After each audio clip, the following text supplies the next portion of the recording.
سلام، الوصفة ديال اليوم غادي نوجد معكم فيها مسمن ديال الشحمة في الفران. كيجي مقرمش لذيذ ومورق. ما نطولش عليكم، نبداو مباشرة بالعجين. غادي نحتاج هنايا في العجين دقيق الفورس ونصف الكمية ديال الدقيق الفينو.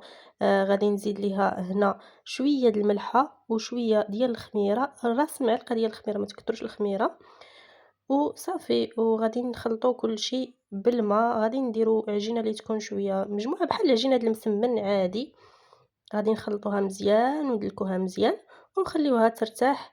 ما تحتاجش تدلك بزاف، الا كنتو غادي ديروها في بلاستيك او في سلوفان او تخليوها ترتاح واحد ساعه ساعتين، ما تحتاجوش كاع تدلكو، غير تجمعوا العجينه وخليوها ترتاح.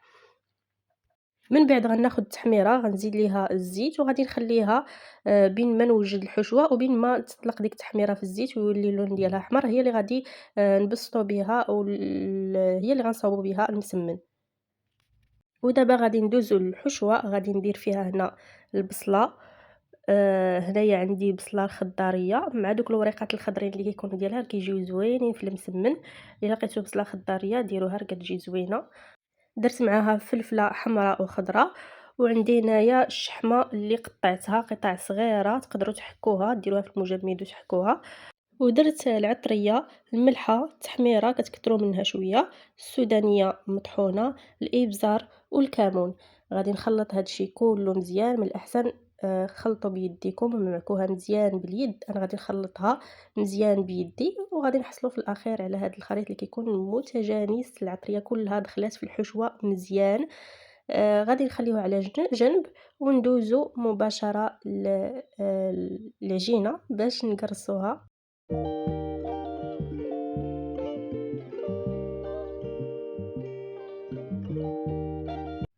من بعد ما ارتاحت العجينه غادي نقسمها هنا على ثلاثه القطع وغادي نقرصها. انا غندير هنا مسمنه وحده كبيره او متوسطه. المهم نتوما بغيتو ديروا بزاف ديال المسمن او ديروا مسمنات صغار، غادي تضاعفوا الكميه. انا هنا درت غير مسمنه وحده اللي متوسطه. قسمت كما قلت لكم العجينه على ثلاثة ودابا غادي نقرصها بمساعده ديال الزيت. طبعا وحنا كنديروا الزيت.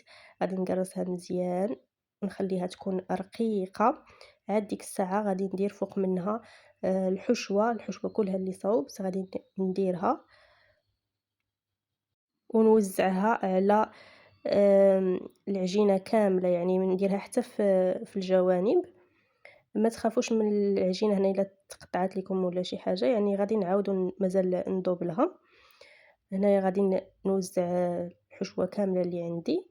غادي نذوبلها بحال المسمن عادي وغادي نحطها على جنب وناخد القطعه الثانيه او المسمنه الثانيه ونقرصها بنفس الطريقه ونحط وسط منها هاد القطعه الاولى اللي درت. وغادي نكرر العمليه، يعني غادي نديرها 3 ديال المرات باش تغلف مزيان وباش ما تخرجش ليا الحشوه وباش كتجينا كذلك مورقه.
من بعد ما ساليت المسمنة دابا غادي نطلقها ونديرها في الطاوة باش ندخلها للفران. في هاد الأثناء راني ديجا شعلت الفران باش يسخن. هنا خديت الطاوة ودهنتها وغادي نطلق فوق منها هاد المسمنة مزيان، درتها رقيقة. نتوما كيبقى ليكم الاختيار، بغيتو تخليو المسمن يكون شوية غليظ كتخليوه، أنا هنا رققتها مزيان درتها رقيقة. وصافي غادي ندخلها للفران وغادي نخليها حتى تحمر مزيان من الفوق ومن التحت، على حسب الفران ديالكم. الا كان فران اللي كيطيب مجهد، يعني كيطيب دغيا من الفوق، غادي تطفيو كاع من الفوق ولا نقصوا ليه يعني حتى كطيب من التحت، كطيب من التحت مزيان. وعاد ديك الساعة كتحمروها هكا من الفوق. المهم كتردوا ليها البال حتى كتحمر مزيان، وهكا في الأخير حصلت على هاد المسمنة اللي جات زوينة مورقة ومقرمشة. أهم شي هو التقرميشة في المسمن ديال الفران، كيجي هكا مقرمش، والمذاق ديال الشحمة مع البصلة مع ال الفلفلة كيجي زوين. كولوها مع واحد الكويس ديال اتاي في الكوتي ديالكم ولا في الفطور رمضان هذا. وجدوها في الفطور كتجي زوينة بالصحة والراحة. ونخليكم حتى الوصفة أخرى إن شاء الله. مع السلامة.